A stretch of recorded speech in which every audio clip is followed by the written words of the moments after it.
Biplab.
Good evening, everyone.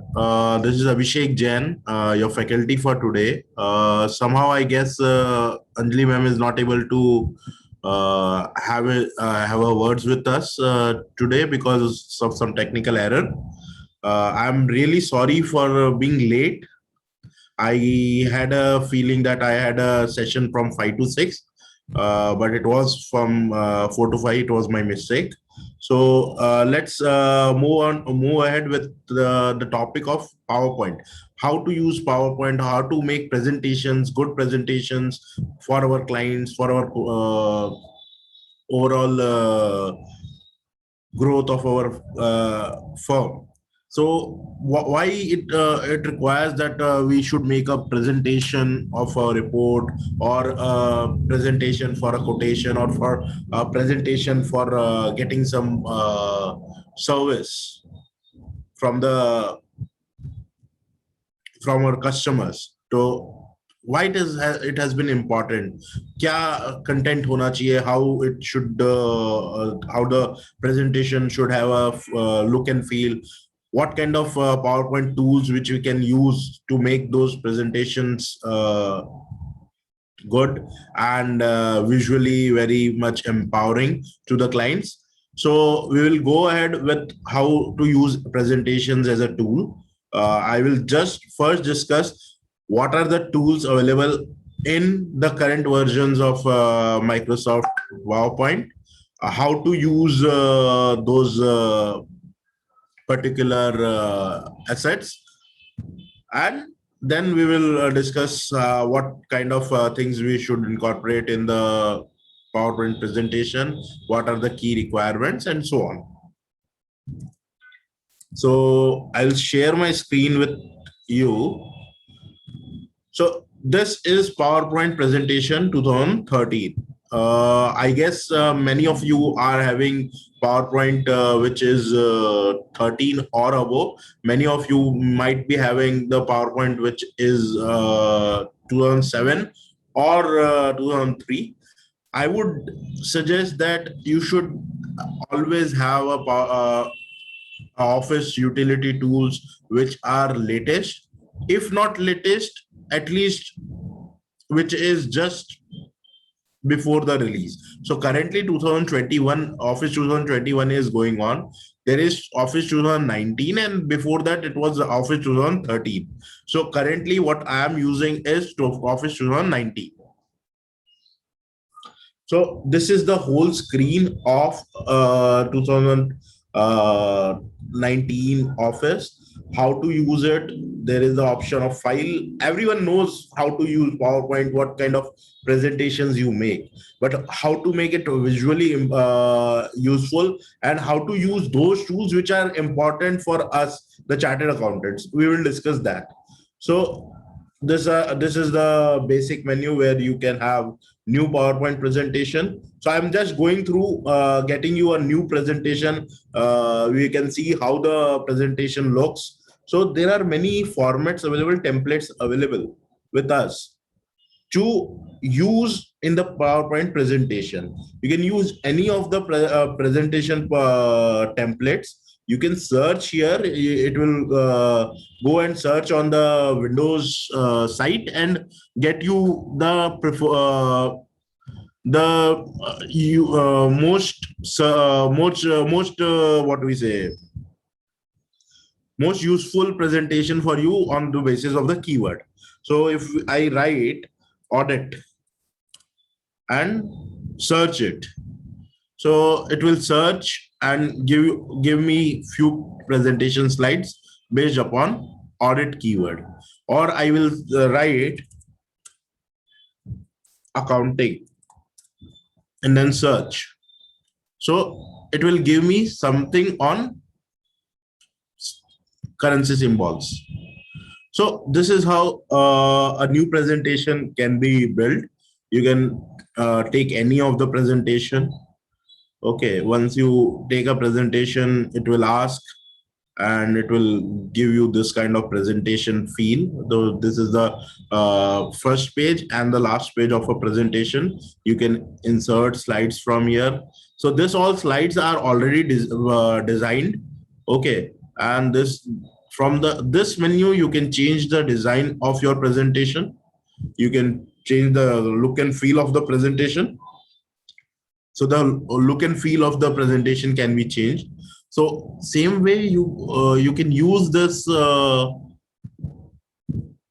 slide size of the presentation. You can use, before that there was portrait and landscape, only two options were there.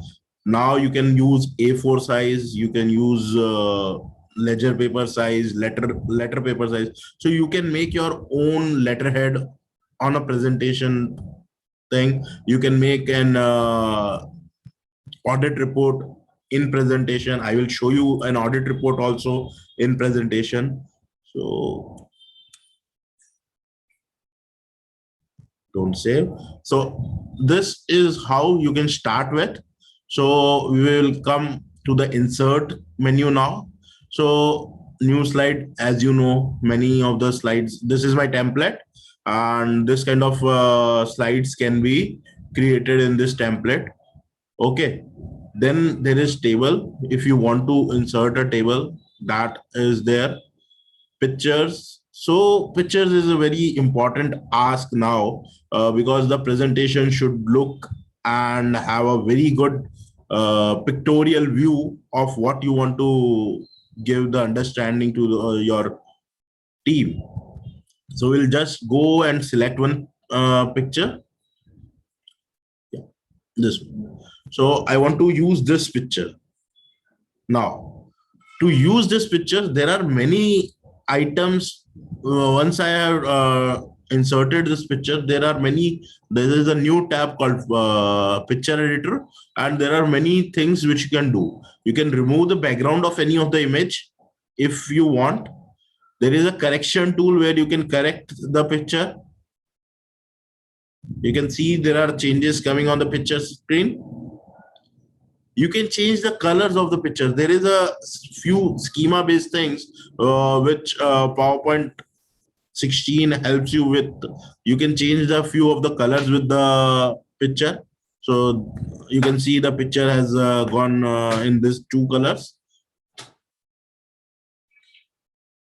You can add effects to the picture.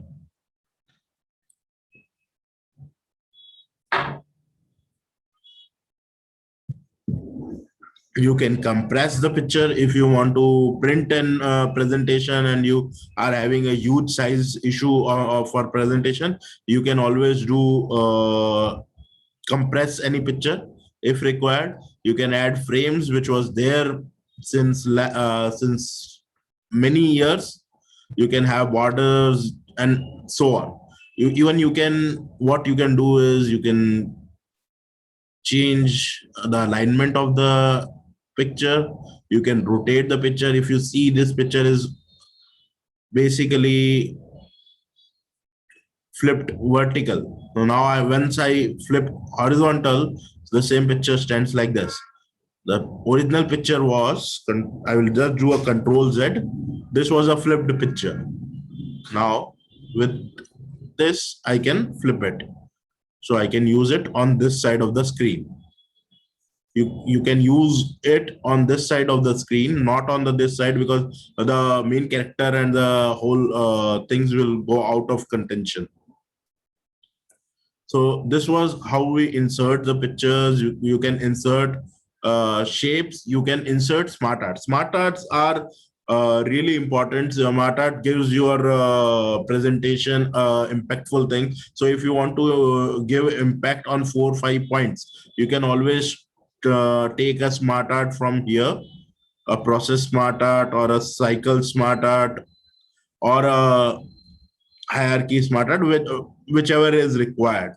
So this will help you out on how to give the whole presentation a pictorial as well as a insight, a graphical insight. Infographic presentation can be created. You can also get charts, which was there from the beginning. There are many charts which you can create. So you can create a whole accounting report on PowerPoint. You don't need to have that Word tools. You don't need to have just that Excel tools. You can create an audit report, which is visually very empowering on presentation itself. While you now, let's discuss what is good presentation, and meanwhile we will be using all the transitions and how you should use the transition flows and everything, and what are the key menus which will help you build the presentations. So when you make any presentation, you should have a table of content. You should have a cover page. You should have a table of content, because table of content is pretty much important, because it will give you give the user insight what is the presentation all about, and it will give you the key pointers where you want to focus using the presentation. So you first thing is that you have to be very if you see in this particular slide, you will find there are many fonts which have been used. There have been many font sizes which has been used, and there somewhere there is caps lock, there somewhere it is sentence case, and somewhere it is proper case. So this should not be the part. It is not a good presentation. It should be, the font should be same. Okay. What is a good presentation? Now we will see. The most important thing to make a presentation is it should be specifically on the point where you want to reach, and what is your goal for the public to understand what you are trying to say. It should be designed very correctly. All the images, all the visual points should be made as such where they are required, and it should be properly placed. Perfection is required. Rehearsal time must be there. I today had lack of time because of my wrong knowledge about timing. So the perfection is not there. I had not been able to practice as I would have been if I was on time. So practice is very much important, because once you rehearse once, twice, thrice, you have to rehearse your presentation, because when you are giving it to huge audience, say for example 100 people are there in the auditorium and you are giving that presentation, you should be able to see eye to eye to those people rather than seeing on the screen on the podium. So it is important that eye contact must be there during the presentation, and that's why it should be perfect through rehearsals. So you should be very confident, calm while delivering the presentation. Even if you have done you have some faults, or you have not been able to cover certain points, but you should be calm enough. You should be accepting it. Okay, I was not able to take this point in action. So that delivery should be in with poise and with utmost confidence and calmness on what you are saying. And you should, as a chartered accountant, we are always master of what we are saying and what we are discussing. We never say things without fact. We never say things which are wrong. So that is also a very pleasant thing, because as a chartered accountant, when I am saying on a topic which I know thoroughly, I am able to speak it through thoroughly, as well as I can easily explain the people whom I am addressing. So that is the requirement. Then it should be free of mistakes. As I said, that typo errors should not be there. It should not be you should not use any of those cheesy clip arts or any of those images which may not relate. You have just used those images just to have that. Okay, I have to use image. I will use anything. No, it should be directly related to your slide. It should be directly related to what you want to say. So I have not made this slide very much with much caution, because I want to give you an idea that there are many errors which you will do while preparing a good presentation. So let's move on to the components which are required for a good presentation. As I said earlier, you should know your facts. And once you know your facts, first thing what you should do is go to the presentation, go to a new presentation,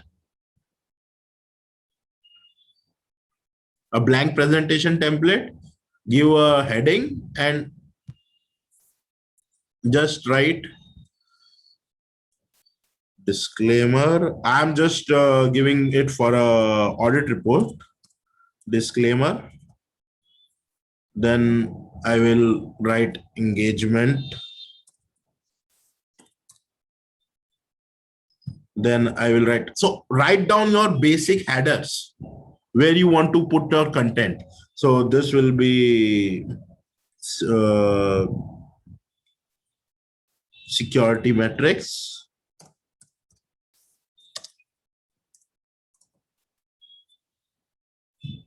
current organization,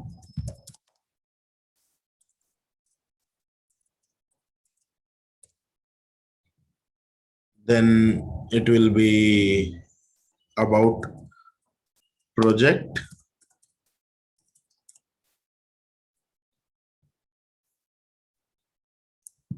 findings. So what I am doing is, मेरे को कुछ भी याद आया, just put in the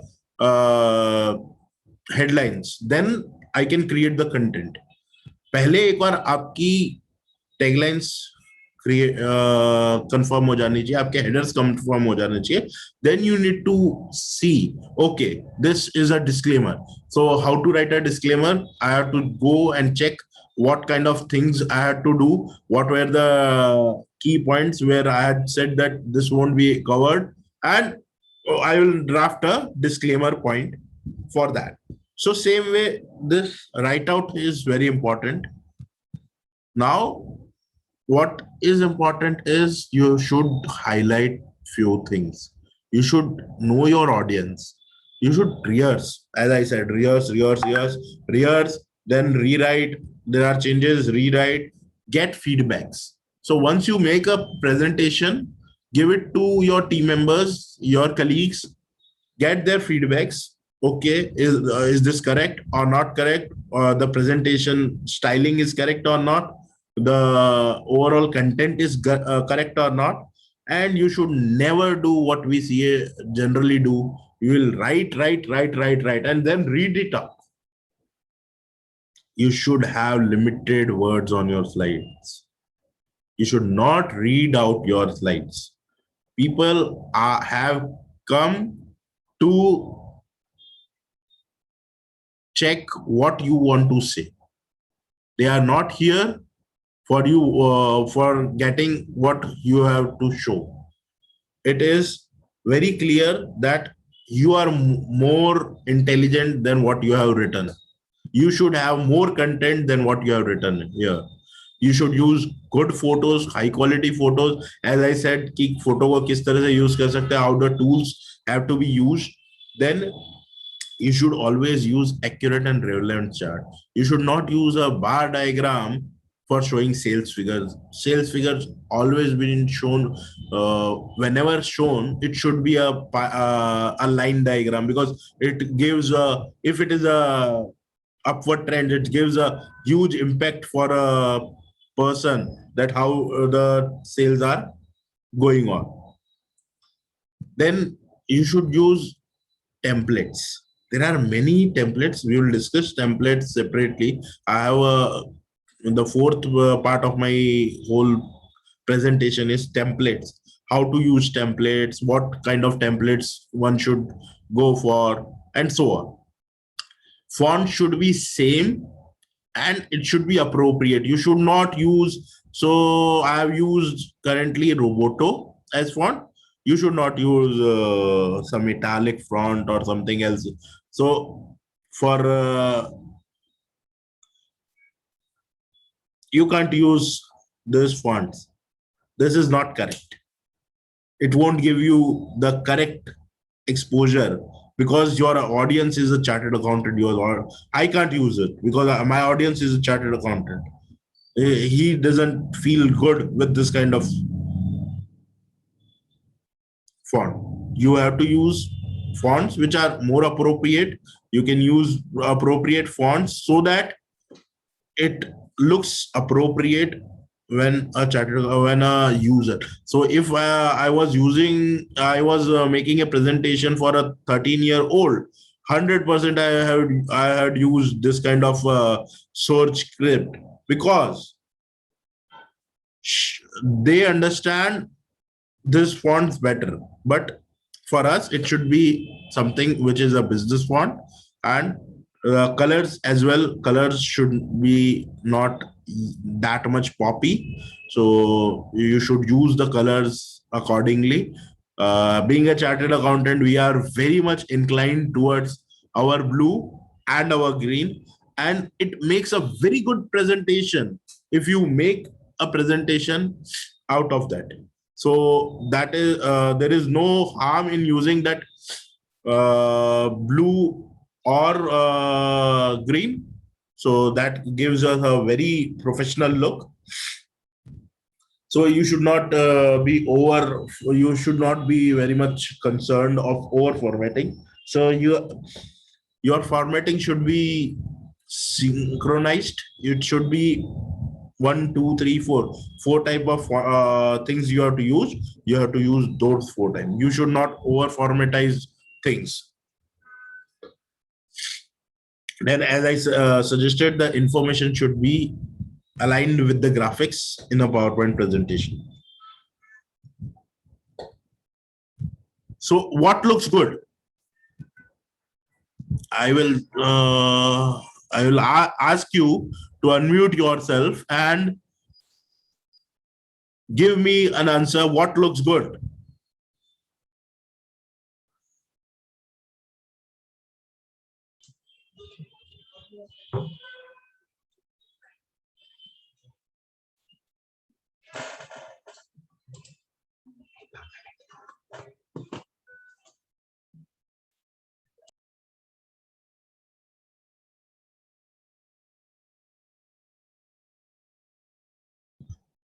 Yeah. So what looks good? This old 1988 system, or this 2014, or we can say 2020 Apple system? Always an Apple system looks better because of its presentation, because of its user accessibility and user access. So because of UI UX, the whole systems have changed, the whole criteria have changed.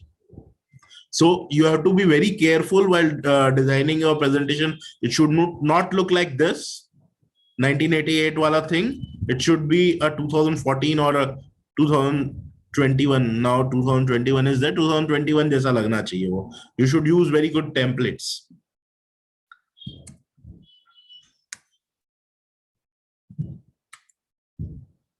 So I guess I have another 10 minutes. I will just go through the templates and then we will see what kind of presentations there should be. So there is a tool called Prezi. It was used hugely. Prezi.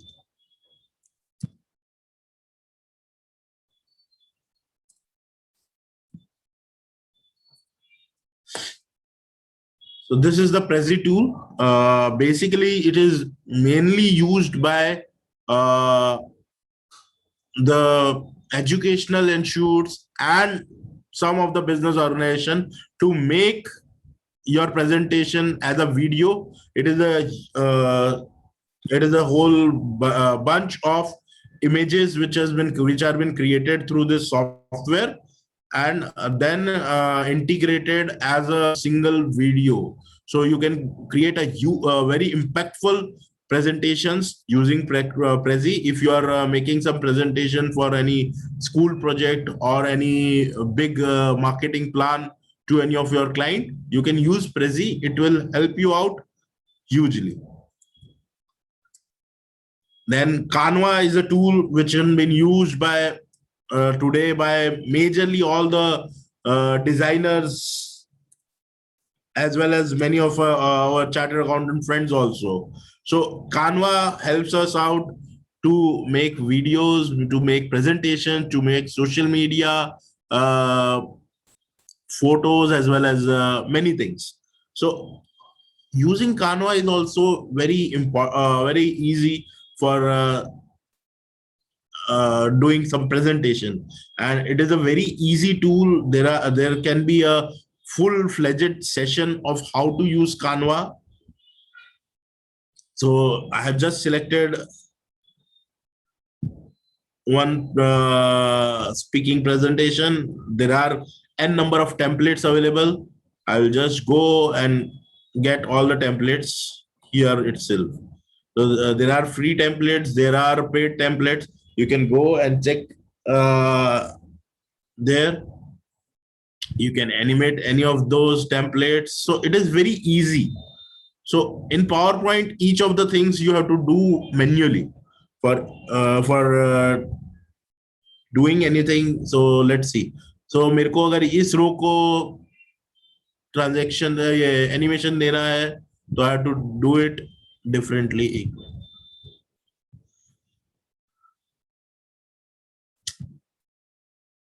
Yeah, so I have to do it differently.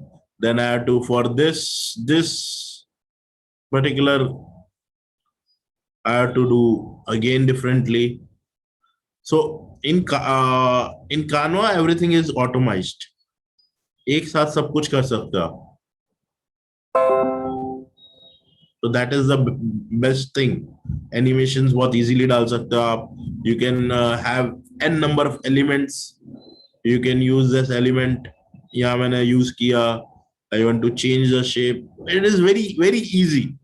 मतलब आपको बहुत ज्यादा कुछ करने की जरूरत नहीं है. You can easily be a designer. ये मैंने इसको transparency they the.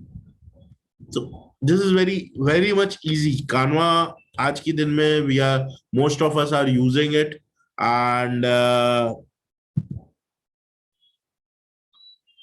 Canva is also used by all the this designers who are developing this one pager templates and so on. So that also helps. Then we have SlidesGo. SlidesGo, if you go and see SlidesGo is nothing but it gives you hundreds and thousands of templates on various topics, and these templates are wholly made. You can see the template. So 80% काम आपका यही हो जाता है कि आपको क्या डालना है, क्या नहीं डालना है, how to make the presentation look better. So this is a graphs. किस तरह की graphs बना सकते हैं आप, how you can show the worldwide presence and so on. So this kind of templates are available. Free templates are available. You can see that there are around 4 to 5 color schemes in which the templates are available. You can go and choose your own color scheme.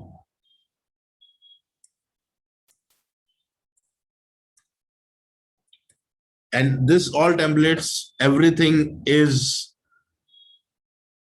changeable, detachable. You can change any template anytime. Every components in the template are detachable and deletable. Then there is Envato. Envato is a online platform where they sell themes and everything.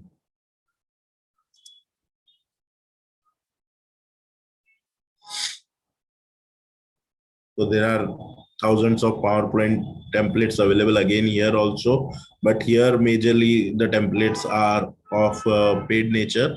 You have to pay certain dollars to get those templates. So this was how we use templates. So I'm not going in depth on how to design a video or how to design a one pager on PowerPoint, but to use PowerPoint through these tools, through these templates is now important.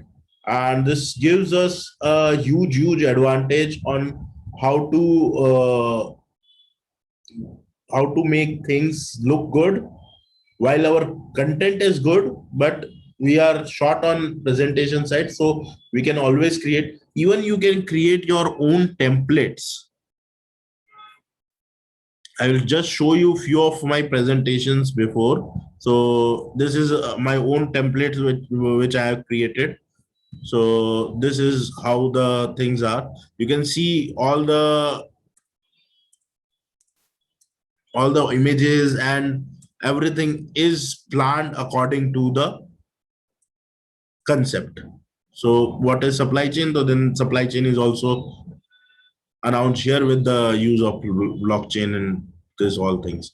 So this is one. Then you can always have your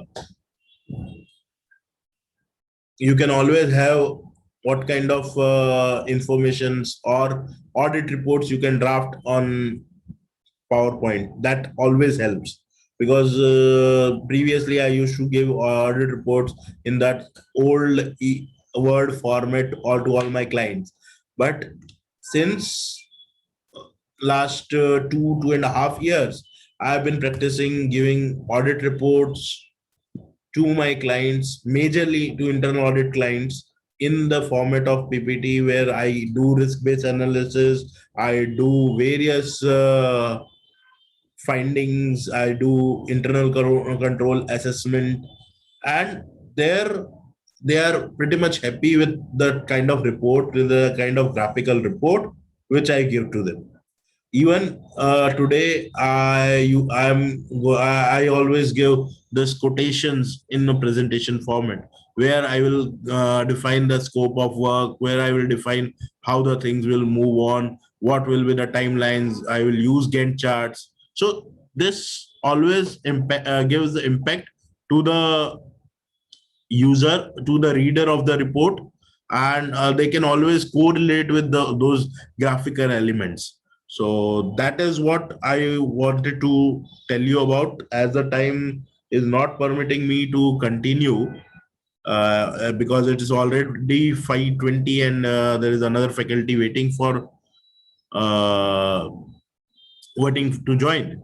So I will conclude. I am open for questions. If there are any questions, if the host can open the mics, we can take the question answer session. Or if or if we want to have it at the end of the presentation, I have no issues.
Hello everyone. Am I audible? I think so. I'm audible. I believe so. Sorry. Okay. So my name is Yaman Saluja, and I'm from Nabooks Limited. Abhishek just, a day ago told me that I have to take a presentation on this Google Documents and Google Sheets. बहुत simple सी चीज़ है वैसे तो आप लोगों को मतलब mostly हम लोग यूज करते ही आ रहे हैं बट फिर भी एक बार let me take you through कि क्या गूगल डॉक्स है गूगल शीट्स है एक सिंपल सी प्रेजेंटेशन के थ्रू इसे डिस्कस भी करते हैं ठीक है I share my screen and I request अगर किसी के भी बीच में भी कोई क्वेश्चन आए तो यू कैन पिंग मी और आप अनम्यूट करके पूछ सकते हैं और रेज हैंड कर सकते हैं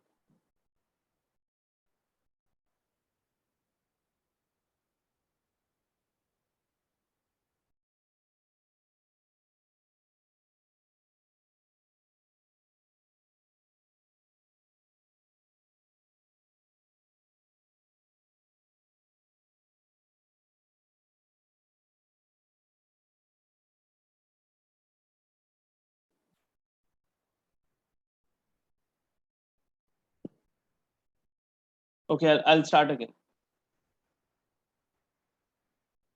Okay. Uh, Hi, good evening. My name is Yaman Saluja, and I'm from Nabooks Limited. I've been a journalist. I've been half CA, और उसके बाद किस तरह मार्केटिंग में आ गया एंड अभी एक आईटी कंपनी का संभाल रहा हूँ तो मुझे 2 दिन पहले ही बताया गया कि एक ये इंटरेस्टिंग टॉपिक है and if I can take this and I said why not like catching up with the community जिसका एक टाइम पे बहुत क्लोज पार्ट हुआ करता था मैं तो डेफिनेटली सो गूगल डॉक्स और गूगल शीट्स ये दो ऐसे गूगल के टूल्स हैं जो आपस में काफ़ी कुछ एक साथ करते रहते हैं अभी अभिषेक सर ने प्रेजेंटेशंस पे जो टॉपिक लिया था गूगल भी अपना एक स्लाइड्स करके उनका एक टूल है जिसके थ्रू आप प्रेजेंटेशन गूगल पे भी बना सकते हैं कोलैबोरेट कर सकते हैं डिज़ाइन कर सकते हैं एनिमेट कर सकते हैं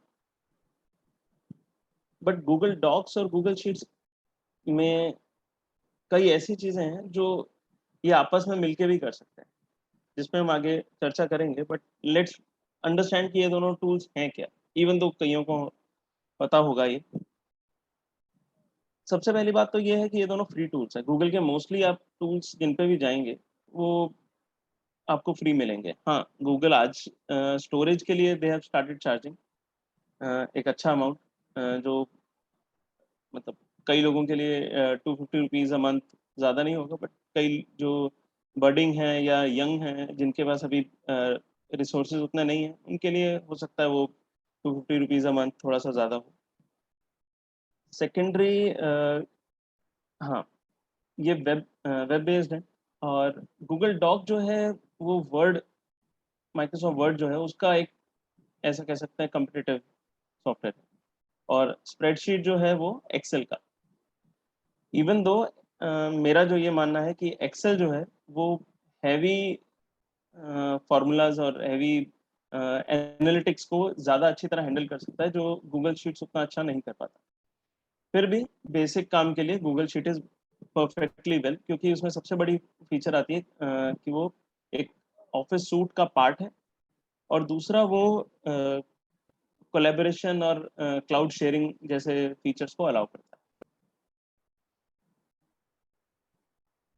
सेकंड ये चीज़ है कि गूगल डॉक और गूगल शीट्स ये दोनों ही जो सॉफ्टवेयर्स हैं ये आपको अलग अलग मतलब हर डिवाइस पे आप यूज़ कर सकते हैं मतलब आज आप मैं अपने विंडोज़ लैपटॉप के थ्रू ये जूम मीटिंग अटेंड कर रहा हूँ कुछ लोग हो सकता है अपने मोबाइल पे कर रहे हो जो एंड्रॉयड हो कुछ अपने आईफोन पे कर रहे हैं तो इन सब का ओएस जो है वो अलग है येट गूगल डॉक्स और गूगल शीट्स वर्क्स सीमलेसली इसमें एक चीज़ और ऐड करना चाहूँगा कि जो अपने कंप्यूटर्स होते हैं उनके भी डिफरेंट डिफरेंट ओएस पे भी गूगल डॉक इक्वली और ऐसा कह सकते हैं कि विजुअली सेम आपका वर्क करता है। चाहे आप लिनक्स की बात कर सकते हैं, ठीक है, या मैक ओएस की अगर हम बात करते हैं तो हमें क्या चाहिए? सबसे पहले तो क्योंकि हमने कहा कि ये गूगल डॉक्स दोनों के और गूगल शीट जो है वो क्लाउड बेस्ड है, तो आपको सबसे पहले तो एक इंटरनेट कनेक्शन चाहिए, ठीक है। अगर आप अपने लैपटॉप से या कंप्यूटर से इन्हें एक्सेस करना चाहते हैं तो मिनिमम आपको वेब ब्राउजर चाहिए, which could be anything. Web browser आपका क्रोम हो सकता है, फायरफॉक्स हो सकता है, ठीक है, माइक्रोसॉफ्ट का जो नया आया हुआ है एज, ठीक है, या फिर आपका खुद का मोबाइल ऐप, जो भी आप मोबाइल फ़ोन यूज़ कर रहे हैं। जो गूगल डॉक है वो काफ़ी सारे फॉर्मेट्स में वर्क मतलब एक्सेसिबल करता है आपके लिए। डीओसी हो गया, जो 2013 से पहले तक के जो माइक्रोसॉफ्ट वर्ड डॉक्यूमेंट्स थे वो बाय डिफ़ॉल्ट डीओसी फॉर्मेट में सेव होते थे। और 2013 के बाद के जो भी आए हैं, 2013, 16, 19, इवन 2015 बीच में एक बार आया था, तो ये सारे जो हैं वो डीओसीएक्स फॉर्मेट में सेव हो रहा है। इसके अलावा जो बेसिक आपका सबसे पुराना ये नोट्स को सेव करने का तरीका है, जो नोटपैड में आज भी हम यूज़ करते हैं, वो है टीएक्सटी। वो भी इसे अलाउ करता है। आरटीएफ, जो बाद में वर्ड पैड माइक्रोसॉफ्ट ने निकाला था, उसका जो फॉर्मेट था वो भी ये अलाउ करता है। ओडीटी, ठीक है। इसके अलावा अभी एक नया फॉर्मेट है जो मैं यहाँ लिखना भूल गया हूँ, but I like to add that, ePub. जितने भी हमारे मोबाइल पे या फिर वर्चुअल रीडिंग के मेथड्स हैं, चाहे आप उसे किंडल में कह लीजिए या आपके मोबाइल में जितने भी रीडर्स आते हैं जहाँ पे आप नॉवेल्स या बुक्स पढ़ सकते हैं, या ई रीडिंग प्लेटफॉर्म जिसे आप कहते हैं, वहाँ पे जो आपका एक्सटेंशन डॉक्यूमेंट फाइल्स के लिए जो चलता है वो है ईपब। तो वो भी आपका गूगल डॉक अलाउ करता है उसमें एडिट करना, या आपको टू शेयर दैट, मतलब आपने गूगल डॉक में अगर कोई भी डॉक्यूमेंट बनाया उसको आप ईपब या इन सब में भी शेयर कर सकते हैं। जहाँ बात रही हमारी एक्सेल की, I mean sorry, Google Sheets की, वो Excel S X, Excel S M, थोड़ा सा ये बता देता हूँ। एक्सेल एस एक्स जो है वो 2013 के बाद का जो माइक्रोसॉफ्ट एक्सेल फॉर्मेट है वो है डिफ़ॉल्ट। और एक्सेल एस एम वो है जिसमें आप मैक्रो फाइल्स, जिन्हें बहुत ज़्यादा नहीं पता उन्हें मैं एक्सप्लेन कर देता हूँ कि एक्सेल जो है या स्प्रेडशीट्स जो हैं वो अपने अंदर कोडिंग भी करना अलाउ करती हैं, कि अगर आप उस स्प्रेडशीट के साथ काफ़ी कुछ स्क्रिप्ट लिख के कुछ चेंजेस करना चाहते हैं। अगर आपको याद हो तो काफ़ी वक्त पहले जो अपने इनकम टैक्स अथॉरिटीज़ थी वो हमें एक्सेल यूटिलिटी देती थी। अब मुझे पता नहीं कि कोई यूज़ करता है कि नहीं, क्योंकि हम लोग आजकल क्लाउड सॉफ्टवेयर पे इतना ज़्यादा चले गए हैं, और ITR 1-2 मतलब उन तक के लिए ही एक्सेल यूटिलिटी होती थी, या जो शुरू के जो बेसिक हैं। तो उनमें जो कोडिंग होती थी जिससे वो रिस्ट्रिक्ट करते थे बहुत सारी चीज़ों को, या अलाउ करते थे उन एक्स्ट्रा चीज़ों को जो नॉर्मल एक्सेल में पॉसिबल नहीं है, वो मैक्रो XLSM फॉर्मेट में चलता है। XLT, XLTX, XLTM again macro format है। ODS, CSV आपका कॉमा सेपरेटिव, अगेन TXT को भी गूगल शीट अलाउ करता है। TSV, ठीक है, ये सारे फॉर्मेट्स हैं। एक जो सबसे बेसिक चीज़ है जो मेरे को एक बहुत फ़ायदेमंद लगती थी, शुरू में जो माइक्रोसॉफ्ट का जो ये वर्ड है वो पेड वर्जन होता था एंड्रॉयड के लिए। वाइल मोस्टली जो फाइल्स मेल पे आती थी वो सारी माइक्रोसॉफ्ट वर्ड होती थी, तो काफ़ी लोग एंड्रॉयड में WPS या किंग वर्ड यूज़ करते थे। एंड गूगल ने उस टाइम अपना डॉक का निकाला था app. This is I am talking about 2011-2012 की।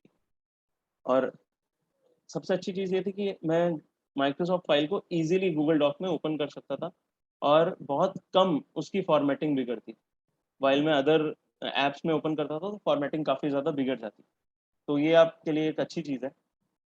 कि आपके फ्रेंड ने या किसी और ने, आपके क्लाइंट ने आपको एक फाइल भेजी है जो गूगल डॉक, माइक्रोसॉफ्ट डॉक की है, वर्ड की है रादर, और उसे आप गूगल डॉक में खोलते हैं तो आपको कहीं भी ऐसा नहीं लगेगा कि ये इसके फॉर्मेट बहुत ज़्यादा चेंज हो गए। माइनर चेंजेस हो सकते हैं अगर उन्होंने मतलब बहुत ही एडवांस फीचर्स कुछ यूज़ किए हों माइक्रोसॉफ्ट वर्ड के, बट मोर और लेस वो सेम रहते हैं। एक्सेल में तो उतना भी फ़र्क हमें फ़ील नहीं होता। एक्सेल काफ़ी और ईज़ी हो जाता है। Let's move on.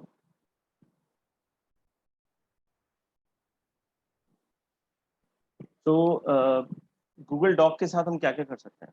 मतलब ये वो चीज़ें हैं जो जिन्हें मैं कहता हूँ कि गूगल डॉक में रेडी टेम्पलेट्स जिनके हमें अवेलेबल होते हैं। तो जनरल डॉक्यूमेंट आपका ब्लैंक फॉर्मेट जिसे आप कह सकते हो कि आप कुछ भी करो, कुछ भी बनाओ, ईज़िली कर सकते हो।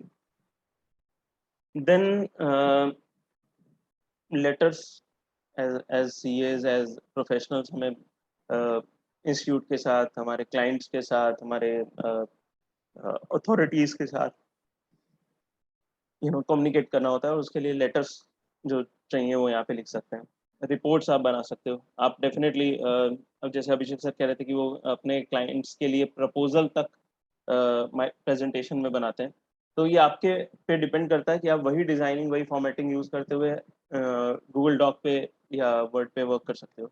न्यूज़लेटर्स क्रिएट कर सकते हो। आजकल बहुत कम लोग ये फ़ॉलो करते हैं न्यूज़लेटर्स, बट अपने बिज़नेस को या अपने अपने क्लाइंट्स को बढ़ाने के लिए, लीड्स क्रिएट करने के लिए newsletters one of the best way है, जिसमें आप कुछ ना कुछ हैंडी इन्फॉर्मेशन,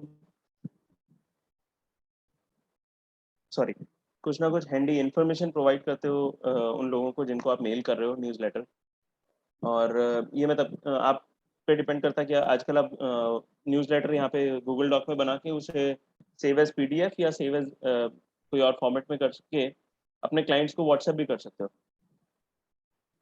एंड उसमें कहीं बीच-बीच में आपके अगर वेबसाइट है या आपका कोई फ़ोन नंबर है तो उसके लिंक्स भी डाल सकते हैं, सो दैट उनको कोई क्वेरी हो तो वो आपको डायरेक्टली रीच कर सकते हैं। आप अपने सोशल मीडिया के लिए बैनर्स भी गूगल डॉक में बना सकते हो। इवन दो सर प्रेज़ेंटेशन में पीपीटी में और कैनवा जैसे अदर टूल्स की बात कर रहे थे, एनवाटो टूल्स की बात कर रहे थे। तो अगर आपको बहुत बेसिक करना है तो आप यहाँ पे कर सकते हो। अलाउ करता है ये चीज़ें।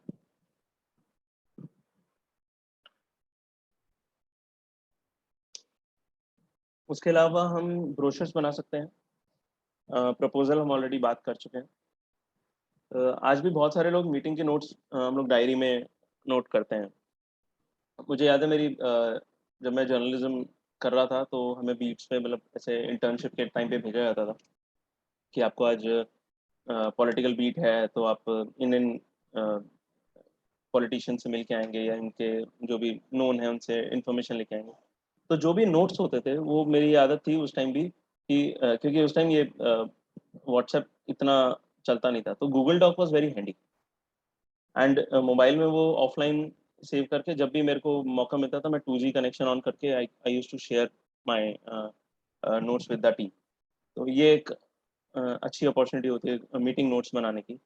इवन प्रोफेशनल्स एज आप लोग भी अपने एक डायरी की तरह गूगल डॉक को एक मेंटेन कर सकते हो अगर आप करना चाहो तो। प्रोसेस मैनुअल्स शायद एज अ चार्टर्ड अकाउंटेंट हमें उतना ज़रूरत पड़े ना पड़े, बट हम अपने क्लाइंट्स के लिए जो मैनुअल्स हैं या पॉलिसीज़ हैं वो गूगल डॉक पे,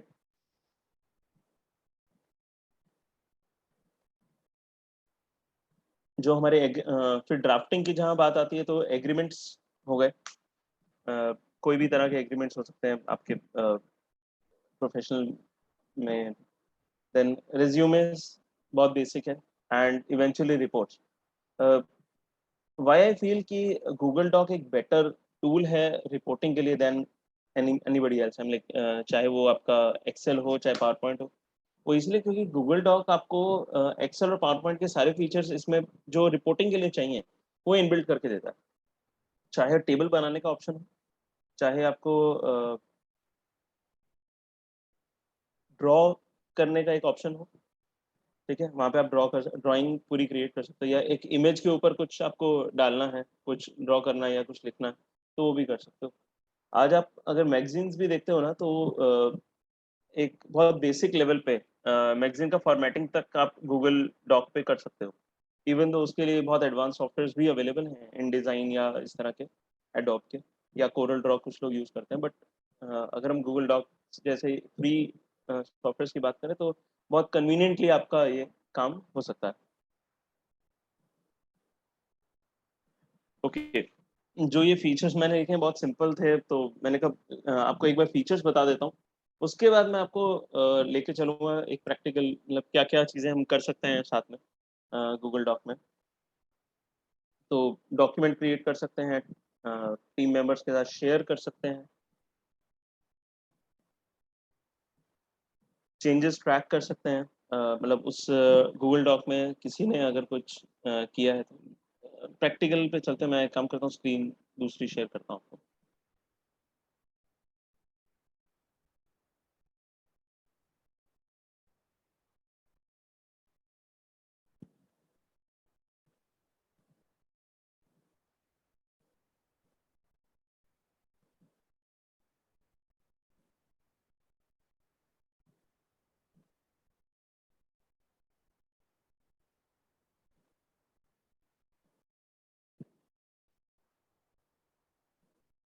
ओके, आई होप आपको मेरी नई स्क्रीन दिख रही हो। तो मैं आई स्टार्ट विद सिंपल एक ट्रिक से ही। तो डॉक डॉट न्यू, ठीक है। जैसे मैं ये करता हूँ, ये ट्रिक है, मैंने बाद में लिखी हुई भी है, पर डॉक डॉट न्यू करते ही आपका नया डॉक्यूमेंट ओपन हो जाता है, ठीक है। एंड इसमें आप जो जो चीज़ें करना चाहो वो आप कर सकते हो।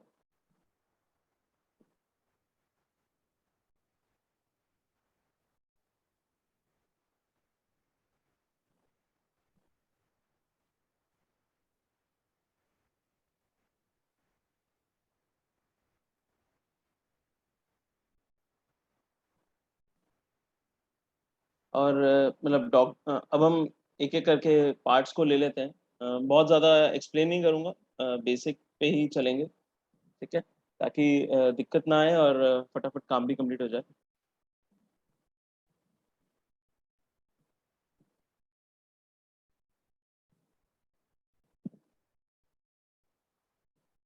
सो क्रिएट न्यू ओपन इंपोर्ट, ये एक सबसे बेसिक फीचर है गूगल डॉक का। इसको मैं आपको एक्सप्लेन कर देता हूँ एक बार। जब हम ये गूगल डॉक पे आते हैं, ठीक है, यहाँ से एक स्टेप और पीछे जाता हूँ, जहाँ मेरे पास सारे गूगल डॉक के मेरे को फीचर्स अवेलेबल हो जाते हैं। Docs dot Google dot com slash document slash two, just. तो जब मैं न्यू डॉक्यूमेंट करता हूँ ना, तो बेसिक आपका डॉक्यूमेंट ओपन करता है, और अगर आपको टेम्पलेट्स पे जाना है तो यही न्यू से आप टेम्पलेट्स पे जा सकते हो, जो हम पहले टेम्पलेट्स की बात कर रहे थे कि आपको लेटर और ये सारी चीज़ें मिल जाती हैं। प्रपोजल आ गया, प्रोजेक्ट का प्रपोजल डाल सकते हैं, मीटिंग नोट्स हैं आपके पास, ठीक है। फिर ब्रोशर बनाना हो, ठीक है, और भी न्यूज़लेटर हो गया, नीचे आपको रिज्यूमे वगैरह भी मिल जाएगा, ये सब, privacy policy, terms and conditions, ये आपका रिज्यूमे आ गया, ठीक है। बिजनेस लेटर्स, ये लेटर्स तो आपका वो मतलब इतना इजी हो जाता है इसमें करना, इवन आपका खुद का लेटर हेड आप इसमें क्रिएट कर सकते हो बहुत आसानी से, ठीक है। ओके, एक पहले एक चीज़ पे लेके चलता हूँ कि कैसे इसमें इंपोर्ट ऑफ डॉक्यूमेंट अवेलेबल है। मैं एक डॉक्यूमेंट उठाता हूँ जिसे इंपोर्ट करता हूँ यहाँ पे, जस्ट अ सेकेंड। ये मैंने सेव किया हुआ है ओटीटी डॉक्यूमेंट, फाइन। इसे हम अपलोड करते हैं। इस ब्लॉग को मैं कुछ दिन पहले लिखा था।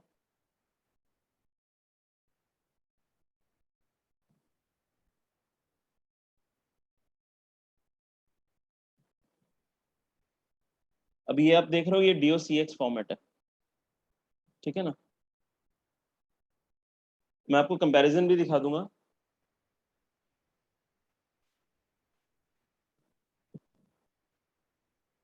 कि कहाँ चेंज आ रहा है, कहाँ नहीं आ रहा है, ठीक है। सो ये आपके सामने गूगल डॉक खुला है और अभी मैं ओपन कर रहा हूँ आपके सामने, जो है वो वर्ड है। तो सी फॉर्मेट भी सेम है।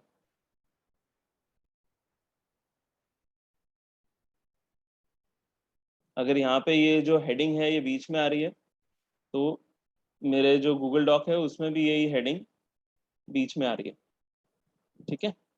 अच्छा, अभी एक इम्पॉर्टेंट चीज़ जो जब हम गूगल डॉक पे काम कर रहे होते हैं और वो एक लेवल के आगे जाके हम चीज़ें करना चाहते हैं, तो उसमें एक आता है कि हम गूगल डॉक पे ये जो एक फीचर है, इसको बहुत कम लोग यूज़ करते हैं। इवन ये शॉर्टकट की तरह भी आपको अवेलेबल होता है, पर ये एक ऐसा फीचर है जिसको अगर आप यूज़ करो ठीक से, तो आप अपने डॉक को बहुत प्रॉपर बना सकते हो, और उसमें जब बाद में आपको फॉर्मेटिंग के चेंजेस करने हो तो वो बहुत ईजिली हो सकता है।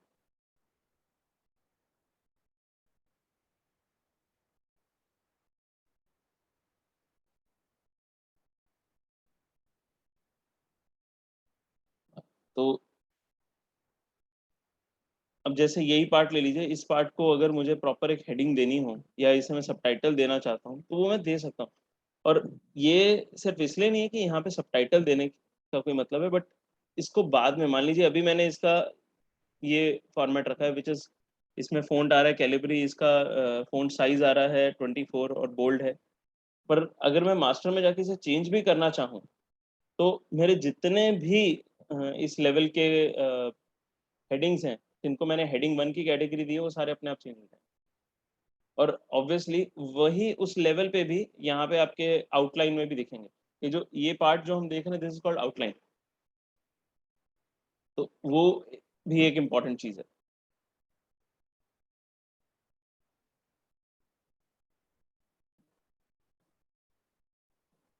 तो जो अब स्टाइल्स ऑफ टेक्स्ट में आ गया, फॉर्मेटिंग कॉपी करना। लेट्स से अभी हमने ये ये एक फॉर्मेट है, ठीक है, टाइम्स न्यू है, 12 है, इटैलिक्स है। अब यही अगर मुझे मान लीजिए इस लाइन में भी सेम फॉर्मेट कॉपी करना हो, तो बहुत सिंपल है, क्या है, यहाँ से लिया, इसको कॉपी किया, एंड ये, ठीक है, हमने कुछ नहीं किया, ड्रैग एंड ड्रॉप किया है और फॉर्मेट टूल का यूज़ किया है यहाँ पे, पेंट फॉर्मेट। एक्सेल में एक तरीका और है इसको यूज़ करने का। जब हम एक्सेल में जाएंगे, आई मीन स्प्रेडशीट में जाएंगे, तो वो मैं आपको बताऊंगा कि कैसे आप मतलब कंट्रोल वी करके भी यही चीज़ को यूज़ कर सकते हैं वहाँ पे। इवन तो वो कंट्रोल वी पूरे डेटा को पेस्ट करता है, बट उसके बाद का भी एक ऑप्शन है जहाँ पे हम इसको कर सकते हैं।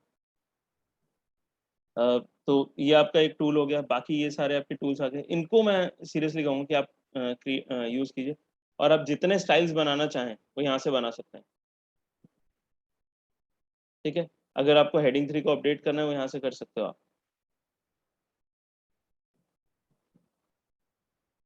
गोइंग बैक, एक चीज़ मैं आपको दिखाने वाला था, वो यहाँ पे कि ये मेक अ कॉपी, ये यहीं पे एक डुप्लीकेट फाइल क्रिएट कर देता है आपका। ठीक है, और दूसरा एक इम्पॉर्टेंट है, वो है वर्जन हिस्ट्री। तो वर्जन हिस्ट्री से हमें पता चलता है कि ये ब्लॉग कितने लोगों ने एडिट किया है या अपडेट किया है। जैसे एक और मैंने अभी रिसेंटली एक ब्लॉग किया था, मैं वो दिखा देता हूँ आपको, शायद उससे अपने को ज़्यादा आइडिया आ जाए।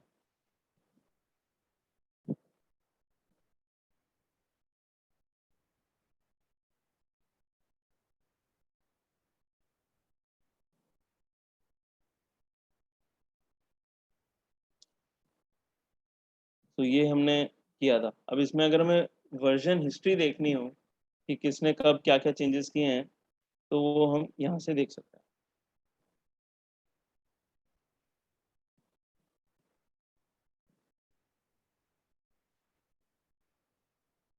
ये आपको सारे नाम दिखते हैं, ठीक है ना। तो ये एक पॉइंट था। ओके, एंड आगे चलते हुए अगर हम फॉर्मेटिंग की बात करते हैं, तो आपका टेक्स्ट टेक्स्ट ये सब आ गया, सेंट्रलाइजेशन आ गया। कुछ चीज़ें जो हम मिस कर जाते हैं वो ये हैं कि जैसे ये कमेंट का एक ऑप्शन आता है। जब आप कोलैबोरेट कर रहे हैं क्लाउड बेस्ड टूल्स में, लेट से आपने ये कोई रिपोर्ट बना रहे हैं और इसमें यहाँ पे आपको लग रहा है कि कोई मिस्टेक है, तो आप यहाँ से कमेंट या सजेशन दे सकते हैं या फिर यहाँ ऊपर भी ये ऑप्शन आता है और आप शॉर्टकट यूज कर सकते हैं इसका, Ctrl+Alt+M। तो डिफरेंस क्या है कमेंट और सजेशन में? सजेशन क्या करेगा, वो यहीं पे उस चीज करेगा। मैं आपको करके दिखा देता हूँ। जैसे ही मैंने सजेशन में गया, अब मैं यहाँ पे जो भी टाइप करूंगा वो इस तरह से आ जाएगा। एक second, this is a suggestion for sample. Okay, अब ये सजेशन आ गया, मतलब ये जो भी इसको देख रहा है, ठीक है, उसको वो इतना दिखता रहेगा कि अलग से कुछ टाइप किया है। अब वो एक्सेप्ट करना है नहीं करना है वो फाइनल पे हम छोड़ सकते हैं। ओके, इसके बाद जो हम बात कर रहे थे कमेंट की, तो अब हम कमेंट को अगर हम देखते हैं तो कमेंट क्या है, वहाँ पे एक टूल टिप की तरह बन के आ जाता है। ये मैंने लिया, इसको मैंने कमेंट में डाला, तो यहाँ पे ये टूल टिप आ गया। This is okay. एक और फीचर जो यहाँ पे कमेंट में आता है वो है टैग करना।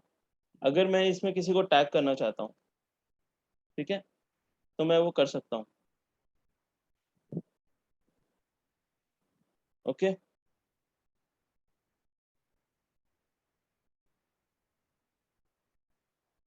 तो अगर ये कमेंट करके मैंने असाइन भी करना है तो यहाँ पे वो असाइन हो जाएगा। तो that person will get a email notification कि भाई मुझे ये चीज़ चेंज करनी है या मेरे लिए कुछ कहा गया है। ये पूरा उसका सिस्टम आ जाता है, ठीक है। बिकॉज फाइल का एक्सेस उसके पास नहीं है इसीलिए ये आया, नहीं अगर हमने ऑलरेडी यहाँ पे शेयर किया होता उसको, ये भी प्राइवेट है फाइल क्योंकि, ठीक है, तो वो पूछता नहीं है आपको गूगल डॉक।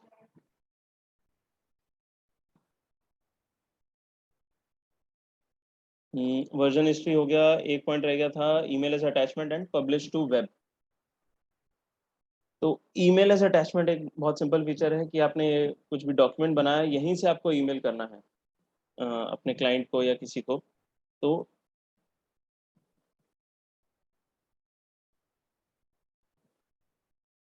जिसको मेल करना चाहता है यहाँ से कर सकते हैं।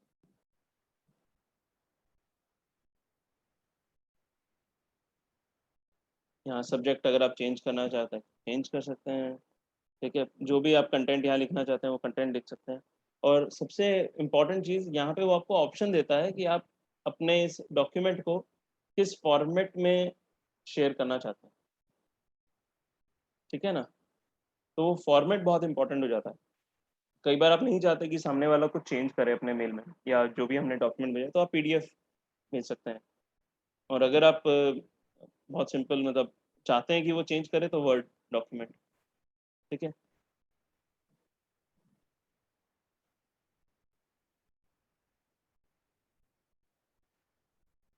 अच्छा, एक ऑप्शन जो हम वहाँ पे और देख रहे थे वो था हमारा पब्लिश टू वेब।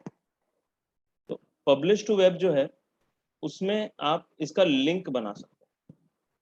यही जो मेरा कंटेंट है इसकी सेटिंग्स बना सकते हैं, डेट इसको रिस्ट्रिक्ट कर सकते हैं, और मतलब कोई भी इसे ओपन कर पाए। तो लिंक मतलब काफ़ी लोग इसको अलग तरीके से भी करते हैं। वो है कि आपने ये शेयरिंग में जाके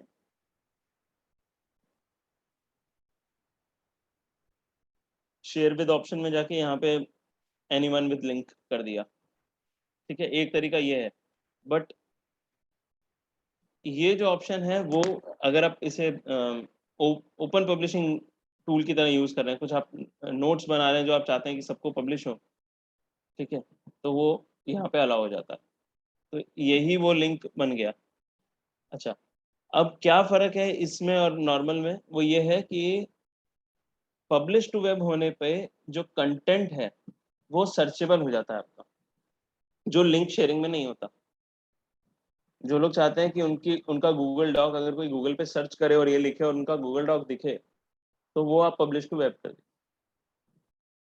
ठीक है। और उसके बाद आप अपने इसको रिस्ट्रिक्ट कर सकते हो और वापस स्टॉप करना है तो आप यहाँ से स्टॉप भी कर सकते हो। ओके, आगे चलते हैं गूगल डॉक पे। फॉर्मेट्स हमने ऑलरेडी देख लिए हैं। जो मैं आपको ब्रोशर वगैरह वाली बात बता रहा था कि आप ब्रोशर बना सकते हो, बैनर्स बना सकते हो, वो इसीलिए बता रहा था क्योंकि इसमें ये जो फीचर्स दिए हुए हैं, इमेज, टेबल, इंसर्ट, ड्राइंग, ये सारी चीज़ें एक डिज़ाइन करने के मेथड से बहुत ही इजी हैं, कन्वीनियंट है, और हमारे मतलब एक एक तरह से ये कह सकते हैं कि एक फ्री में हमें बहुत अच्छा एक प्लेटफॉर्म दे देती है जहाँ पे हम अपने जो भी ज़रूरत की जिस तरह का भी हमें डिज़ाइन करना है वो हम कर सकते हैं। और एक चीज़ और कि गूगल डॉक में ऐसा नहीं है कि आप सिर्फ मतलब वही पेज साइज जो है वो आप चेंज नहीं कर सकते, वो पेज सेटअप का इसमें भी ऑप्शन आता है, और आपको अगर पर्टिकुलर खाली एक पेज भी चेंज करना है वो आप यहाँ पे कर सकते हैं। कि मैं याद करूँ तो जब हम ऑडिट रिपोर्ट्स वगैरह बनाते थे तो बीच में एक पेज आ जाता था जो जो एक लैंडस्केप पेज होता था। तो अभी ये तीसरे पेज के बाद अगर मैं चाहता हूँ कि जो नेक्स्ट पेज है वो एक लैंडस्केप पेज हो, तो वो यहाँ पे मैं कर सकता हूँ। तो ये वाला जो अभी पेज है, लैंडस्केप पेज, अच्छा अभी भी मैं सजेशन मोड में हूँ, मैं इसे एडिटिंग मोड कर देता हूँ और इस सजेशन को मैं नॉर्मल ले लेता हूँ। हाँ, इसको मैं हेडिंग दे देता हूँ।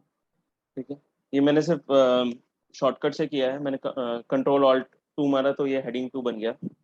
अ, और यहाँ मैं पेज सेटअप में जाके इसका लैंडस्केप कर देता हूँ और अप्लाई टू होल डॉक्यूमेंट की जगह सेलेक्टेड कंटेंट भी कर सकता हूँ। So this content is landscape now. मैं वापस ये कर रहा हूँ, तो सिर्फ इतना कंटेंट ही लैंडस्केप में आएगा आपका, ये देखिए। और यहाँ पे अगर मेरे को एक प्रॉपर टेबल देना है तो वो भी हम कर सकते हैं।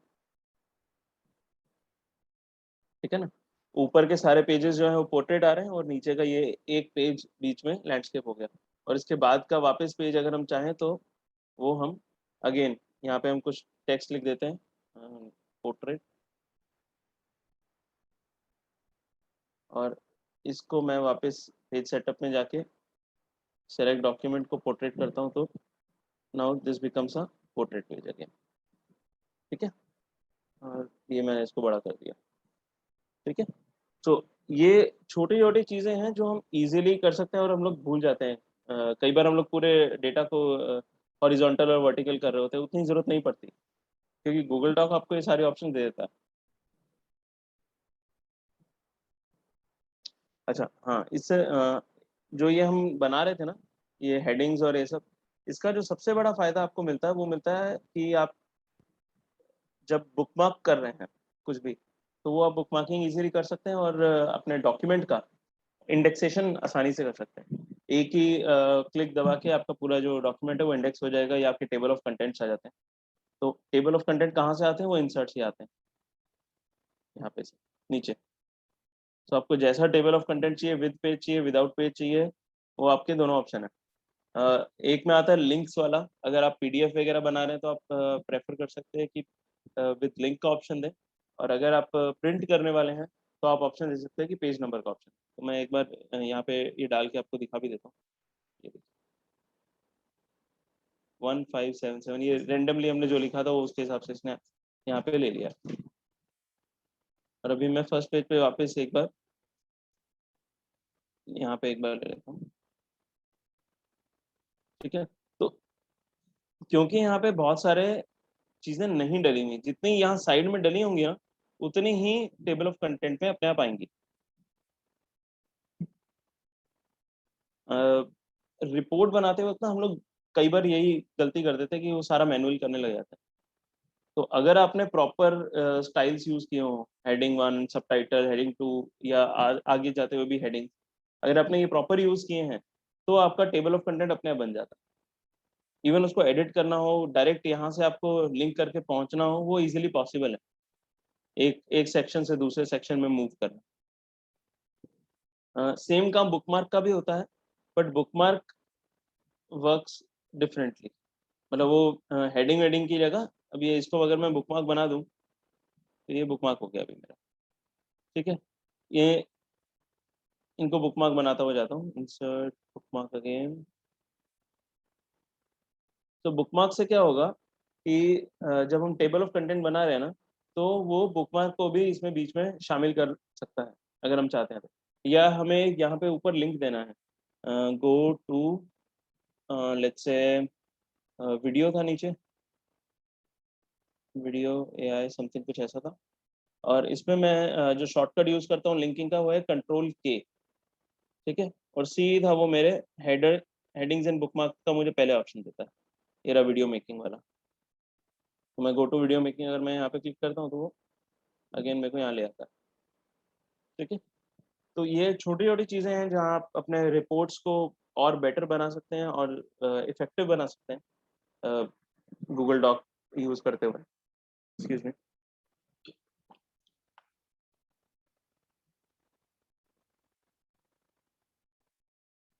रियल टाइम कोलैबोरेशन सबको पता है, सजेशन वाला मैंने आपको ऑलरेडी बता दिया कि कमेंट और सजेशन दोनों हम अलग अलग तरह से कैसे यूज़ कर सकते हैं। ओके, गूगल डॉक में और एक दो चीज़ एड ऑन गूगल डॉक में लोग कम प्रेफर करते हैं, बट हाँ एक चीज़ है जो एड ऑन मैं काफ़ी हद तक यूज़ करता हूँ, वो है मेल मर्ज का। या फिर गूगल डॉक में और हम एड ऑन बहुत ज़्यादा अगर बताएं तो ट्रैकिंग टूल्स ऐसे कुछ नहीं है, तो एड ऑन्स कम है, पर रीजनेबली ओके, बहुत कम ही यूज़ होते हैं इसीलिए, ठीक है। बेसिक आप हाँ, ये एक इंटरेस्टिंग एक मुझे याद आ गया। हम लोग थीसिस वगैरह नहीं लिखते तो साइटेशंस की जरूरत नहीं पड़ती, बट हाँ एक्सप्लोर एक ऐसा फीचर है जिससे आप बिना अपने गूगल डॉक के बाहर गए आप कुछ भी सर्च करना चाहते हैं तो यहाँ पे कर सकते हैं। लेट्स से आईसीए, तो ये आपका मिनी वेब जैसा है जो यहाँ पे खुल जाता है। और एक्सप्लोर आपको अलाउ करता है आपके वेब वेब पे जाने में, मतलब लिंक्स आपको बता देता है, इमेजेस आपको दिखा देता है, और आपकी खुद की जो गूगल ड्राइव है उसमें से अगर आपको कुछ डेटा निकालना हो वो आपको निकालने में अलाउ करता है।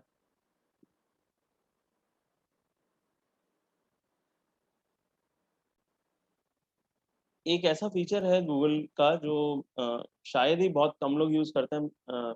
इवन मैं जैसे ब्लॉगर हूँ तो मैं काफ़ी टाइम से ये फीचर यूज़ कर रहा हूँ, और मुझे ऐसा लगता है कि ये फीचर मतलब ओवरऑल बहुत आसान है, ठीक है। The feature is called voice typing. Even though वो माइक्रोसॉफ्ट में भी है, but why I am saying in Google कि गूगल का जो एआई है जो आपके वॉइस को ट्रांसलेट करके यहाँ पे टाइप करता है, तो वो बहुत बेटर है, काफ़ी बेटर है बाकी सबसे। इवन आपने अगर सीरी यूज़ किया हो तो you will understand that.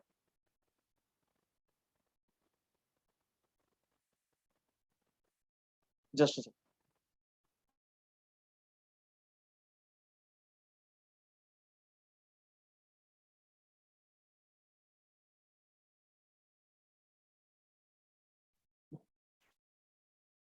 Okay, so sorry,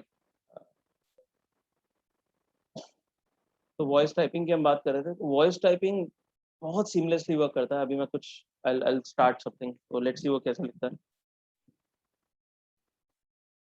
this is a sample class with ICAI where we are understanding how Google Docs can be effective for professionals.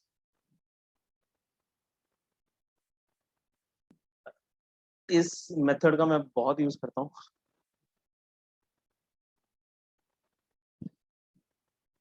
तो good thing and bad thing about Google है क्योंकि इसको जो Indic languages हैं Roman में लिखना, तो वो उसको आ गया है तो वो उस तरह से भी लिख देता है।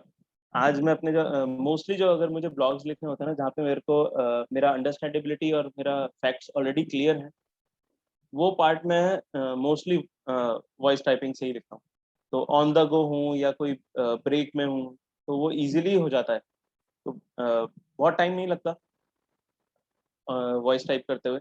आपका बेसिक 300-400 वर्ड्स पूरे हो जाते हैं, और बाकी जो बीच बीच में अब आपको फॉर्मेटिंग करनी है वो आप फिर बैठ के जब भी आपको आधा घंटा मिले वो आप बीच में कर सकते हैं। तो अगर आपको, आप में से कुछ लोग अगर ब्लॉगिंग या इन सब के अगर शौकीन है, तो ये एक बहुत अच्छा टूल है। लोगों को मतलब पता नहीं होता, but yes, voice typing is the best part of Google Docs that I have come across till now, जो मुझे वर्ड में नहीं मिलता या बाकी सॉफ्टवेयर में नहीं मिलता। So this is all about Google Docs. Let's move on to Sheets, Excel. शायद एज अ चार्टर्ड अकाउंटेंट्स हम लोग के लिए एक्सेल जितना इम्पोर्टेंट है उतना और कोई सॉफ्टवेयर नहीं हो पाता।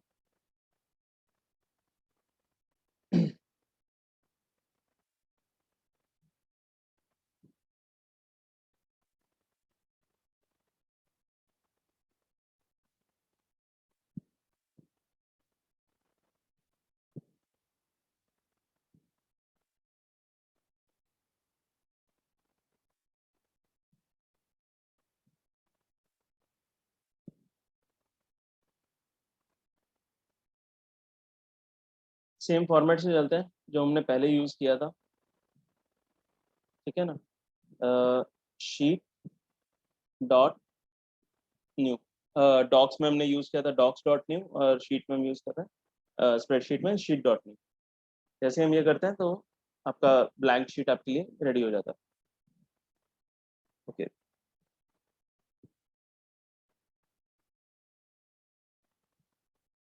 राइट।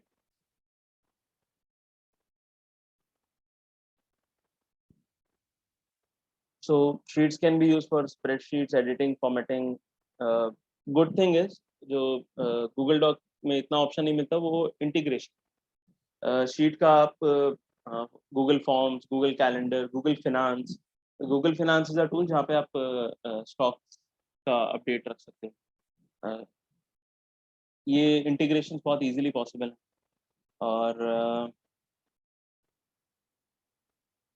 शीट्स मोर लेस आपका डेटा विजुअलाइजेशन का मैं समझता हूँ ज़्यादा बड़ा टूल बन गया है आज के टाइम में। एक्सेल में डेटा डालना तो मतलब हम लोग कब से करते आ रहे हैं, ठीक है, लेजर्स बना देना ये सब, बट एक विजुअलाइज वे में आप अपने डेटा को प्रेजेंट कर रहे हो, उसके लिए sheets is a better tool. जो चीज़ आई थिंक बहुत ज़्यादा आपके मतलब रिपोर्टिंग के टाइम पे भी गूगल डॉक और प्रेजेंटेशन में नहीं कर सकते। एक और इंटरेस्टिंग चीज़ है वो है ऑफलाइन एडिटिंग की। ऑफलाइन एडिटिंग से हम काफ़ी हद तक अपना, अगर मान लीजिए आपका इंटरनेट उस टाइम पे वर्क नहीं कर रहा तो आप वो ऑफलाइन एडिटिंग के फीचर को अगर आपने ऑन किया हुआ है तो आप वर्क कर सकते हो। और ऑफलाइन एडिटिंग तभी चलता है जब आपने डाउनलोड कर रखा है ऐप में। It doesn't work without the download. Charts, pivot table, ये मोस्टली हम सबको पता ही है, ठीक है। तो प्रैक्टिकल पे ही चलते हैं, ज़्यादा इजी रहेगा सबके लिए। ओके, तो सबसे पहले हम क्या क्या कर सकते हैं इसमें।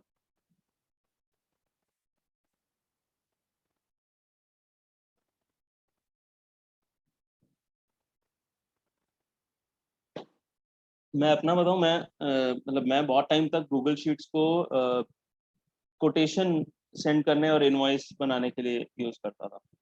तो मेरे काफ़ी सारे जो काम थे, खासकर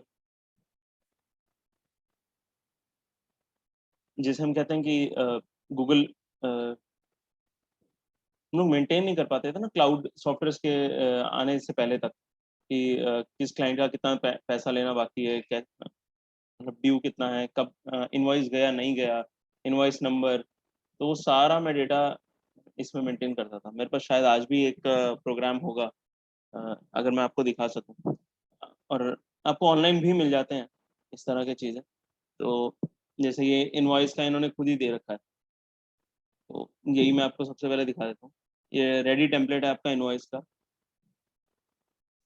ठीक है, बहुत खूबसूरत टेम्पलेट है, राइट, सिंपल है। मैंने इसमें एक चीज़ की थी जहाँ पे कि जो इनवॉइस है, ये इनवॉइस बनाने के साथ साथ मैं इसका डेटा, मतलब आज से, मतलब जब से शुरू किया तब से लेकर आज तक के जितने इनवॉइसेस हैं वो सारा डेटा मेरे पास वहाँ पे मेंटेन रहता था। तो वो एक ऐसा फीचर था जहाँ पे जो कई लोगों को लगता है कि यार ये कैसे पॉसिबल है। तो मैं 1 मिनट सर्च करके आपको वो दिखा देता हूँ, एक सेकेंड ना।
तो ये रहा, इसमें सारा पुराना नया सारा डेटा होता था।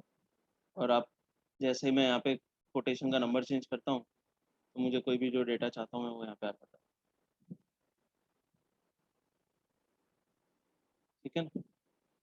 तो ये एक ऐसी चीज़ है जो बहुत यूनिक थी मेरे लिए, मतलब जब मैं एक्सेल यूज़ कर रहा था। अ, आप एक्सेल के साथ सबसे अच्छी चीज़ ये है कि खुद से बहुत कुछ कर सकते हैं।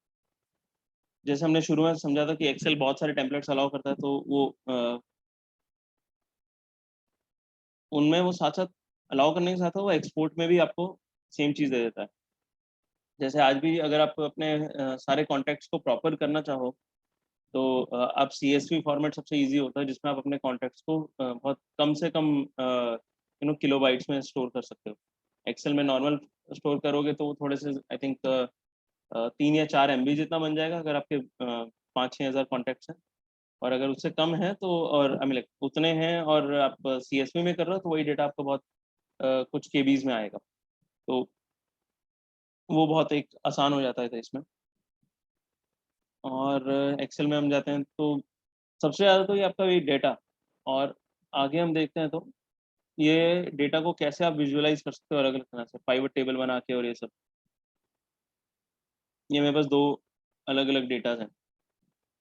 ठीक है। अगर मैं इसी में, ठीक है, अगर मुझे चार्ट्स डालने हैं कोई भी, तो वो मैं यहीं से क्रिएट कर सकता हूँ।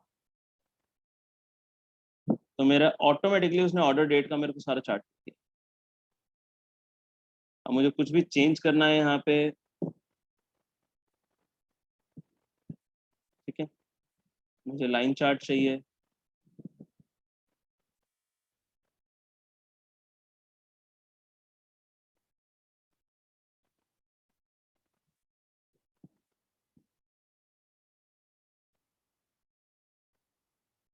बहुत ऑप्शंस अवेलेबल। ठीक है ना। ये तो अभी हम ऑर्डर डेट पे ही सारा गेम खेल रहे हैं। ठीक है। अभी मैं इसमें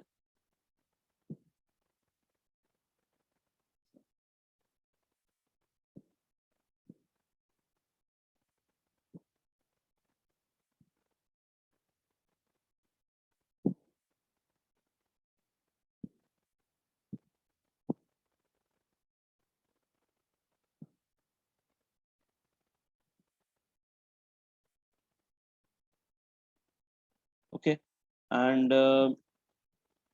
एक हमने गूगल डॉक करते वक्त एक हमने डिस्कस किया था कि मेल मर्ज जो एक फीचर है, तो वो भी इसमें पॉसिबल है कि अगर आप चाहो तो यहाँ एड ऑन में जाके मेल मर्ज कर सकते हो। ठीक है।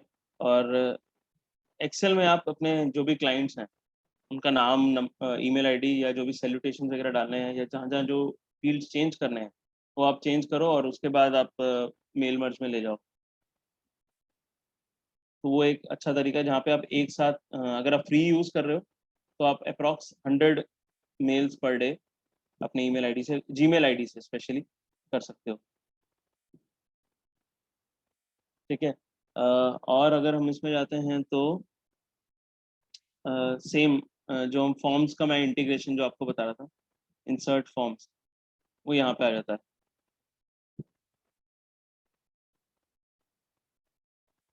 तो गूगल शीट से अपने आप यहाँ पे फॉर्म बन गया, और अगर कोई भी इस फॉर्म का को भरता है तो उसका सीधा सीधा रिस्पॉन्स मेरे पास इसी गूगल शीट में आ जाएगा। ये देखो, फॉर्म का रिस्पॉन्स अपने आप क्रिएट हो गया यहाँ पे। यहाँ पे हम पहला क्वेश्चन डाल देते हैं,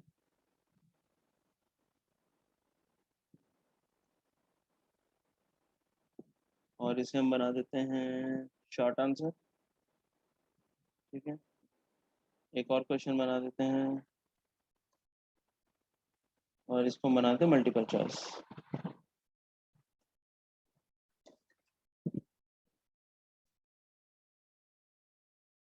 ठीक है, ये करते ही इसको, क्योंकि ये क्लाउड बेस्ड है, ऑटोमेटिकली डायरेक्टली सेव हो जाता है। ठीक है, यहाँ तो आपको रिस्पॉन्स दिखते हैं, और यहाँ पे आपका अपने आप, ठीक, क्वेश्चन 1 क्वेश्चन 2 यहाँ पे अपने आप अपडेट हो गया।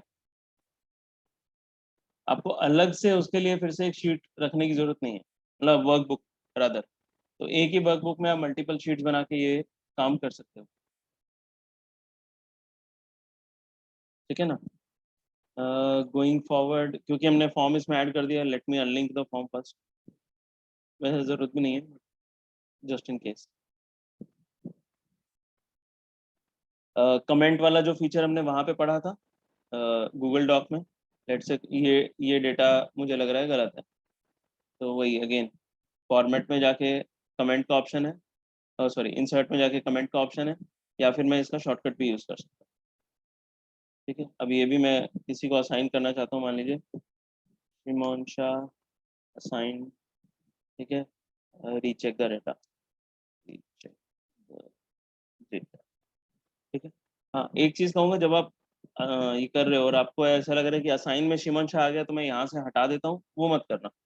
तो वो असाइन से भी हट जाता है, और ये हमने असाइन कर दिया यहाँ पे इसको, क्योंकि इसका शेयर्ड नहीं है तो हमने इसको टर्न ऑन लिंक शेयरिंग कर दिया, पूरा शेयर करने की जगह। और अगर मैं चाहूँ तो पूरा फाइल भी एज एन एडिटेबल करके इसको शेयर कर सकता हूँ।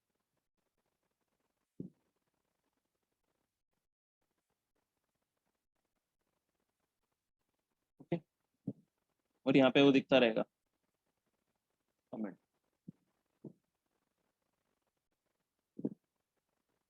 यहाँ पे भी आपको इंसर्ट कमेंट मिल जाता है।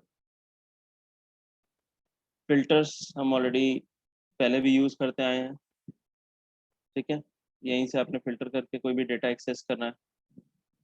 ठीक है, कलर देना चाहते हो आप, अल्टरनेटिव कलर। ठीक है, ये काफ़ी ऐसे छोटे छोटे फीचर्स हैं जो बहुत इंटरेस्टिंग है। ठीक है ना। आपको यहाँ पे चेक बॉक्स देना है, तो ये पूरी रो आपकी चेक बॉक्स ही बन जाएगी कि भाई मैंने अगर कोई काम चेक करना है कि भाई ये हुआ नहीं हुआ, तो मैं यहाँ पे लाइन से पूरा चेक बॉक्स दे सकता हूँ।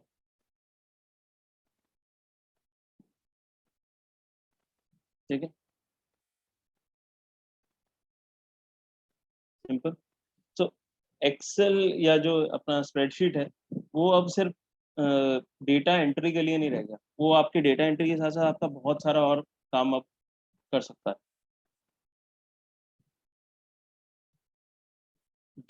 ओके, एक एक करके इसके फॉर्मेट वाले फीचर्स पे ज़्यादा नहीं जाते। एक फीचर बता देता हूँ जो मुझे बहुत इंटरेस्टिंग लगता है फॉर्मेट में, नंबर वाला छोड़ के।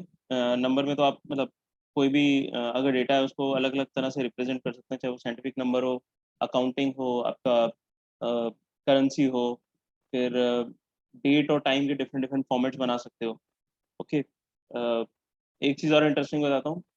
कुछ डेटा को आप स्पेसिफिकली, अगर मान लो एन्क्रिप्शन जो लोग सीखना चाहते हैं, तो वो एन्क्रिप्शन के यहाँ पे सिस्टम बहुत बेसिक एन्क्रिप्शन, कोई नंबर है उसको आपने अलग फॉर्मेट में यहाँ पे डाल दिया। अभी जो एक बार में स्प्रेडशीट ओपन करेगा ना, उसको नहीं पता चलेगा कि ये नंबर यही है। इसका एग्जांपल हम ये वाली शीट से लेते हैं। यहाँ पे यूनिट्स आ रहा है, इनका हम फॉर्मेट कुछ और कर देते हैं।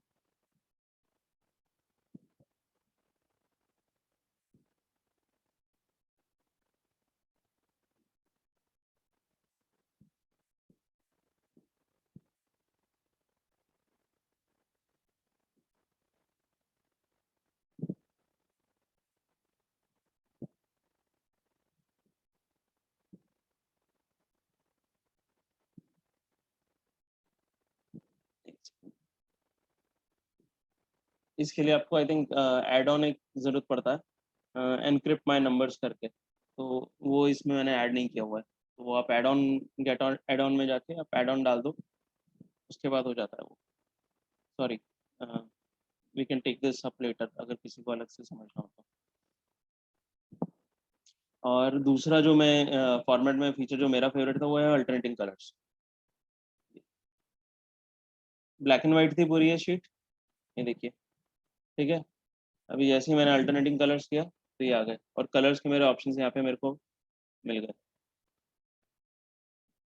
जो भी आपको कलर ज़्यादा पसंद हो, बीइंग सीएस आपको ब्लू ज़्यादा समझ में आता है तो मैं ब्लू पे ओके कर देता हूँ। आप खुद भी चेंज करना चाहते हो यहाँ से कर सकते हो।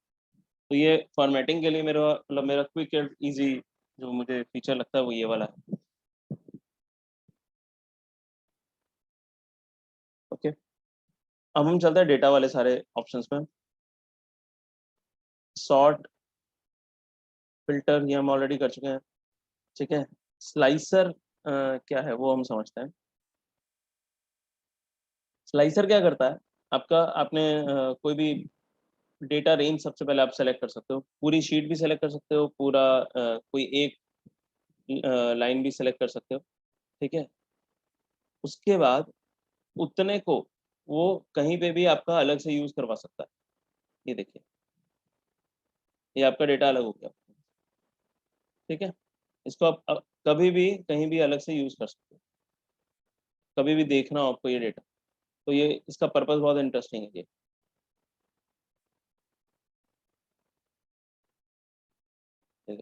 वहां से वो दोनों गायब हो गए, ठीक है। पहले हम सिर्फ ऊपर फिल्टर मार सकते होते थे। अभी मैं स्लाइसिंग को बंद कर देता हूँ, डिलीट स्लाइसर, ठीक है। तो slicer is just an advance functionality of filters जो उस टाइम हमारे पास आती थी। Data validation, okay. Data validation कई वजहों से आप यूज कर सकते हो। जब आप एंट्री करवा रहे हो, गूगल फॉर्म में कर रहे हो तो अलग बात है,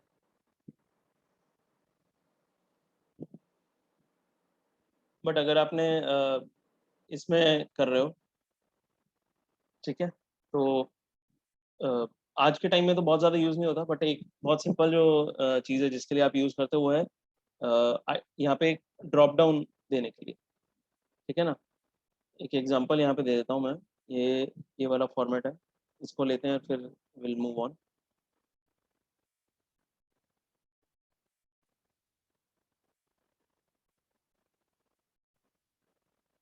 सो आपका ड्रॉप डाउन रेंज से भी आ सकता है। लेट से मैंने ये नाम जो यहाँ पे रखे हुए हैं, इधर के नाम ले लेता हूँ, चलो।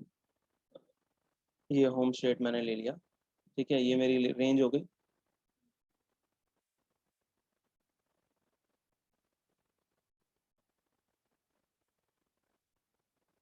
ठीक है, यहाँ से मैं डेटा रेंज लेके आ सकता हूँ इसमें। तो अब मैं जब भी इसको करूँगा तो मेरे को ये दिखे, और अगर मैं चाहूँ तो खुद भी टाइप करना चाहूँ तो वो भी एक ऑप्शन आता है। तो उसमें मैं यहाँ पे लिस्ट ऑफ आइटम्स में जाऊँगा, यस, नो, डोंट नो। तो अब मैं जब जाता हूँ तो मेरे को ये तीनों ऑप्शन मिल जाते हैं, ठीक है। एक्सेल आई थिंक स्प्रेडशीट को ऐसे और लेते जाएंगे तो बहुत लंबा है। इसका आई थिंक प्रॉपर हम एक सीरीज कर सकते हैं चाहे तो, ठीक है। बेसिक फंक्शनैलिटी में हम इतने पे ही ख़त्म करते हैं आपके डेटा वैलिडेशन तक पे। एंड अगर कोई क्वेश्चंस हैं तो प्लीज़ आप मुझसे पूछ सकते हैं एक बार। Sorry, I have exceeded already your time.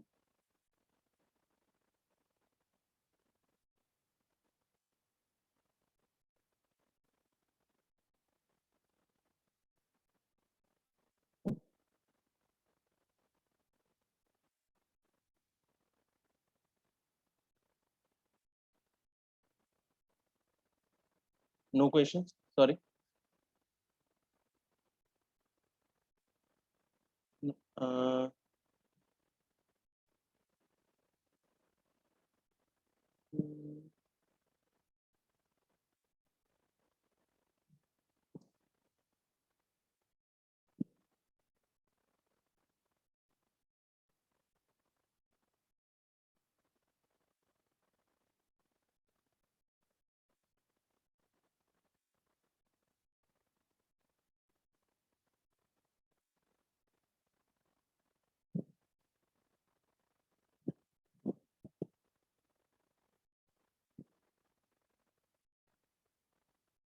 Okay, thank you. So thank you very much for your time. And अगर आपका अभी भी कोई questions हो तो आप मेरे को reach कर सकते हैं. And my email ID is yaman@napbooks.com. Thank you, Seema. And so good night. And